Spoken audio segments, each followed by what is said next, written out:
Didier Raoult est-il le gilet jaune des blouses blanches? Tout est étonnant chez ce personnage. D'abord son physique. Il ressemble à une sorte de druide et il promet une potion magique. Adolescent, il adorait porter des manteaux de fourrure au lycée. C'est effectivement un personnage assez étonnant. Il dit aux autres, si vous n'êtes pas d'accord avec moi, vous êtes des imbéciles.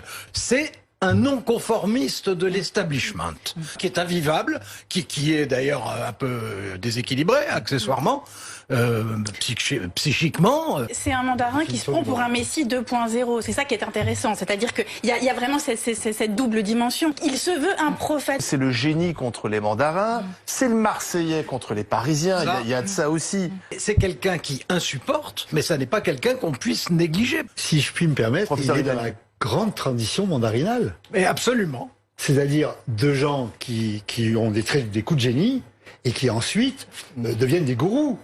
On a le droit d'être un homme de théâtre, on a le droit même d'être génial. On n'a pas le droit d'être irresponsable. Donc le danger, c'est qu'on suive tout ce qu'il raconte. Alors dans le temps, c'était le Christ, la Vierge Marie et le saint du quartier. Bon, aujourd'hui, ce sont des grands médecins, des grands scientifiques. Le problème, c'est que il faudrait pas que les scientifiques donnent des avis consensuels.